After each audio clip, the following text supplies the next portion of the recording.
आप सभी का स्वागत है। मैं आप सबके साथ प्रशांत देशमुख। आपको रूबरू कराते हैं 7 राज्यों की बड़ी खबरों से। खबर औरैया जिले से सामने आ रही है। यहाँ ठंड को देखते हुए भले ही प्रशासन ने अभी अलाव कंबल वितरण की शुरुआत न की हो, लेकिन जनप्रतिनिधि और राजनेता गरीबों की मदद के लिए आगे आ रहे हैं, जिसकी एक बानगी देखने को मिली। वहीं ग्रामीणों का कहना है कि अब तक प्रशासन के द्वारा उन्हें कंबल नहीं दिया गया था, जबकि ठंड ने अपना असर दिखाना शुरू कर दिया है। वहीं दिल्ली से आई एक समाजसेवी महिला ने भी कंबल वितरण कार्यक्रम की सराहना की। पूर्व राज्य मंत्री मोहम्मद इरशाद ने कहा कि वह हमेशा समाज के लोगों के साथ आखिरी पायदान पर खड़े हैं। हर साल 10 से 20 हजार लोगों को कंबल वितरित करते हैं। वहीं कुछ विपक्षी दल मदद के नाम पर गरीबों का मजाक भी करते हैं और 1 या 2 कंबल देकर अपनी फोटो खिंचाकर अपना कोराम पूर्ति कर लेते हैं। क्या आशीर्वाद देना चाहिए उनको? सेवा आनंद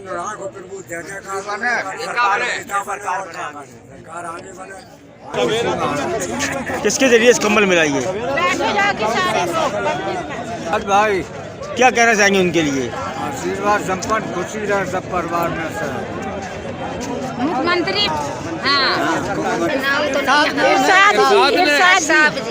भाई कितनी खुशी है आपको? खुशी है। क्या कहना चाहेंगे इरशाद भाई के लिए? वोट देना चाहिए। ना मैं किसी पार्टी से हूँ, पार्टी से भी हूँ तो मुझे इंसान की परख है। मैं दिल्ली से आई, मैंने 1 साल के अंदर लॉकडाउन में मैं यहाँ फंस गई थी।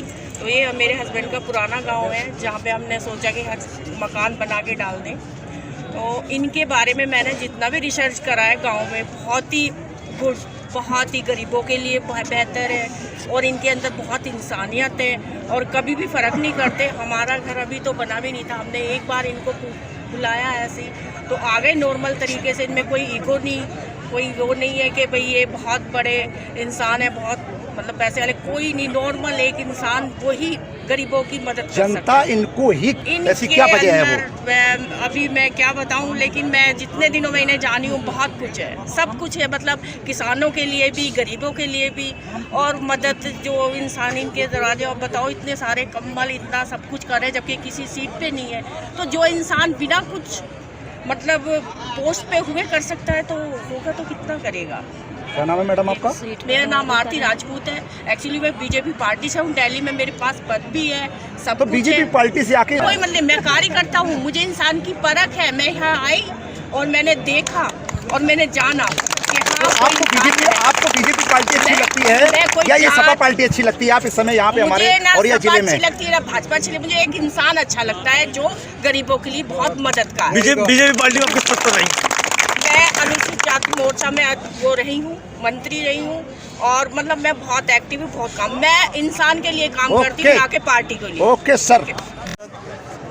10-5 हजार कंबल बांटे जाएंगे, लेकिन जहाँ जहाँ हमारे लोग यानी कि हमारे परिवार के लोग बांट रहे हैं तो 20 हजार कंबल के लगभग बांटते हैं हर साल हम लोग। लेकिन किसी से कहने का काम नहीं करते हैं।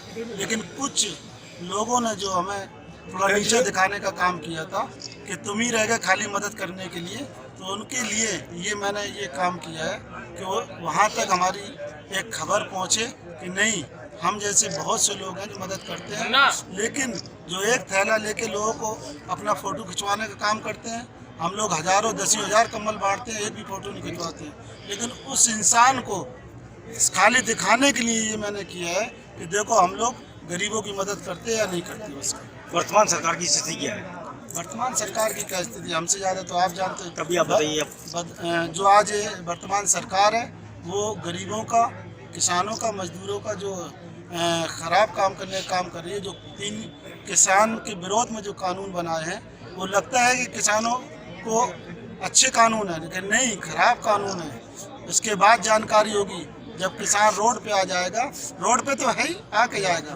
जो गांव जो दिल्ली छोड़कर अब जो यूपी में रोड पे जो इंसान आएगा, किसान जाएगा, उसके बाद किसान को अपनी हैसियत समझ में आएगी। और मैं तो ये कहना चाहूँगा कि किसान को अपना एक उंगली का जवाब आने वाले समय में एक जवाब देना चाहिए।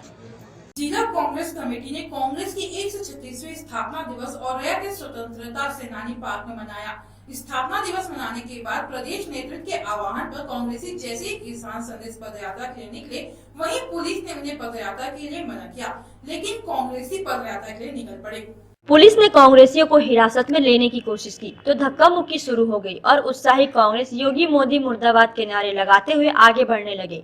वहीं पुलिस ने रोकने की कोशिश की तो वह सड़क पर ही धरने पर बैठ गए। इस दौरान जिला अध्यक्ष शिववीर दुबे सहित कई कांग्रेसियों को पुलिस ने हिरासत में लिया। साथ ही कांग्रेस के कार्यकर्ताओं ने सरकार पर आरोप लगाया कि यह गुंडों की सरकार, दमनकारी सरकार को आने वाला समय जवाब देगा। ये जो वर्तमान सरकार है, आखिर हम लोगों को क्यों रोक रही है? हम जो है पार्टी की विचारधारा को भी लोगों के बीच में नहीं ले जा सकते। पार्टी की विचारधारा से लोगों को अवगत कराने के लिए कांग्रेस पार्टी ने आज 136वां स्थापना दिवस बनाने के बाद और कांग्रेस पार्टी की विचारधारा को बताने के लिए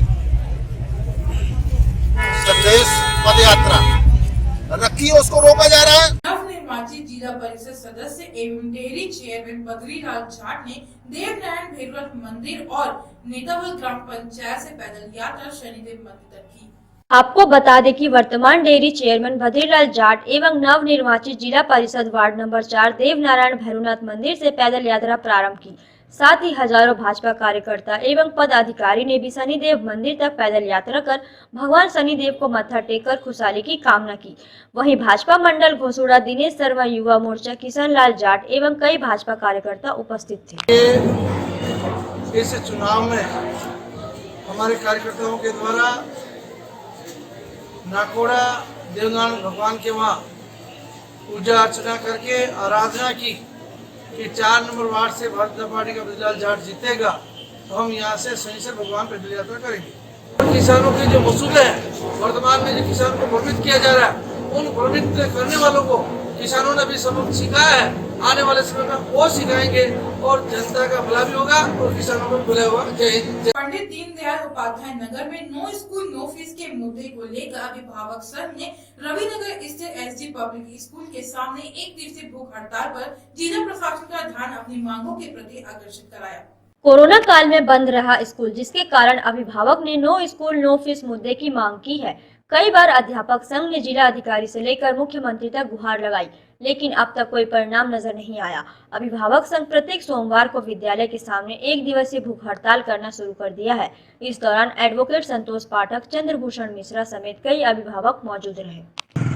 शिक्षा जो कोरोना महामारी का काल था, उसमें जो शिक्षा व्यवस्था में फीस मांगा जा रहा है और अनैतिक फीस मांगा जा रहा है, उसके विरोध में रियायत का जो हम लोगों का आग्रह था, उसको नकारते हुए स्कूल प्रबंधक के समक्ष आज हम लोग भूख हड़ताल पर हैं कि हमको रियायत मिलनी चाहिए और 50% से कम रियायत पर कोई सुनवाई नहीं होनी चाहिए, क्योंकि कोरोना काल में जिन लोगों के आय के स्रोत एकदम पूरा शून्य थे, वो 50% भी अधिभार के रूप में देंगे। वो उनकी परेशानी के बावजूद देंगे, लेकिन फिर भी स्कूलों के प्रति आस्था रख के देंगे। विद्यालय प्रबंधक से भी वार्ता हुई, किस प्रकार की वार्ता हुई? स्कूल प्रबंधक से पहले तो बड़े उदार माहौल में मांगा गया कि आपकी मांग क्या है। इतने समय से मांग दिए जा रहे हैं, कहे जा रहे हैं कि हम सब रियायत चाहते हैं, लेकिन पता नहीं क्यों एकदम पूरी तरह से शून्यता का माहौल रहा। लेकिन आज अचानक हम सबों को बुला के कहा गया कि आप अपना ज्ञापन दें।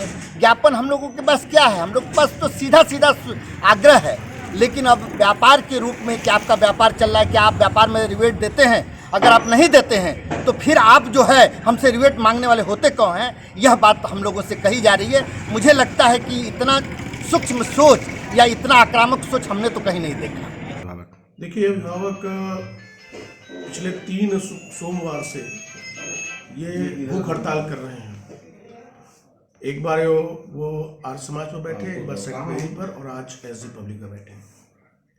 अभिभावकों की कई मांगे हैं, जिसमें कुछ एक मांगों को छोड़ करके शेष मांगे केंद्र सरकार के बस की है या राज्य सरकार की कुछ मांगे बस की हैं। इनकी जो पहली मांग रही है शुरू से विद्यालय प्रबंधन से कि विद्यालयों में बच्चों को फीस में राहत मिले। डीएम साहब के पास उन्होंने अपनी मांग की थी, हम लोग को डीएम साहब ने बैठाया, आपस में एक दूसरे से बातचीत कराया और लगभग सभी विद्यालयों ने अपने अपने गरीब अभिभावकों को 25 से 30% की मासिक फीस में छूट दी है। पूरी छोड़ दी कुछ गई भाई। कुछ विद्यालयों ने गरीब अभिभावकों को चिन्हित करके उन्हें छूट दी है, फिर भी ये लोग नहीं माने। पुनः हमारी एसोसिएशन की और उनके संघ की बैठक हुई। हमने बतौर अध्यक्ष उनसे आग्रह किया कि आप सभी विद्यालयों में गरीब अभिभावकों की एक सूची हमें उपलब्ध करा दें। हम अपनी तरफ से जांच करा करके हम आश्वासन देते हैं कि सबको छूट दिला देंगे, लेकिन वो आज तक हमें कोई ऐसी सूची दे नहीं सके। अलबत्ता हम लोग अपनी तरफ से तैयारी किए और अपने विद्यालयों में खोज करके हम लोग जो पढ़ने आया, बहुत सारे विद्यालय में बच्चे तो ऐसे हैं जो भी स्कूल आ ही नहीं रहे हैं, वो अगले साल आएंगे। 20 से 25% बच्चे स्कूल में आ रहे हैं। 75% बच्चे लगभग वो कोरोना के कारण घर बैठ गए। उनके अभिभावक इस भाव में है कि अगले साल हम पढ़ाएंगे, इस साल नहीं भेजेंगे स्कूल। अब 25% बच्चे ही हमारे पास हैं। उनमें भी जो हमारे यहाँ पढ़ने आए उनको खोज के हम लोगों ने छूट दी। अभिभावक संघ के लोगों ने हमसे फोन करके कहा कि ये अभिभावक है, गरीब है, फला स्कूल में पढ़ता है, इसको छूट दिलाइए। हम लोगों ने उसको भी छूट दिलाई। अभिभावक संघ ने डीआईएस महोदय को फोन किया, डीआईएस महोदय ने हम लोगों को फोन किया, हम लोगों ने उनको भी छूट दिलवाई। इन लोगों ने डीएम साहब के पास पत्र भेजा, वहां से जो सूची आई उनको भी हम लोगों ने छूट दिलाई। हम लोग कभी इनकी बातों का कोई अवहेलना नहीं किए हैं। जो इन्होंने मांग की वो हम लोग करते रहे हैं, लेकिन इनकी मांग ही हमारे स्तर से ऊपर की है। अब ये कहते हैं कि सारे सिलेबस एक हो जाए और बैठे हैं एसजी पब्लिक के सामने। अब एसजी पब्लिक स्कूल या डीएम के पावर है कि वो भारतवर्ष के सारे बोर्डों के सिलेबस एक कर दे। बता दें कि आज कांग्रेस की 136वीं स्थापना दिवस के अवसर पर बाहा विधानसभा में प्रदेश नेतृत्व द्वारा की गई कार्यक्रम पदयात्रा संपन्न हुई। पदयात्रा का शुभारंभ अभयपुरा गांव से डेरक बिजौली और केंजा रोड से होते हुए बहानगरगंज मोहल्ला में कांग्रेस कार्यालय पर संपन्न हुआ। साथ ही ध्वजारोहण कर वरिष्ठ कांग्रेसियों का सम्मान किया गया। कांग्रेस ने वर्तमान जिला अध्यक्ष मनोज दीक्षित के नेतृत्व में राष्ट्रगान करते हुए कांग्रेसी स्थापना दिवस पर कांग्रेस नेताओं को याद कर उनकी उपलब्धियों पर प्रकाश डालते हुए कांग्रेस जनों को संबोधित किया गया। आज कांग्रेस पार्टी का 136वां स्थापना दिवस, जो कि बाहा विधानसभा में अभयपुरा चौराहे से लेकर जो कि डेरक, चमरौआ, बिजौली और केंजरा रोड पर होते हुए किसानों से मुलाकात करते हुए, पदयात्रा करते हुए, और हम लोग यहाँ आकर मोहल्ला गंज, जो कि हमारे कांग्रेस पार्टी का कार्यालय है, वहाँ पर आकर हम सब लोगों ने आज पार्टी का स्थापना दिवस मनाया।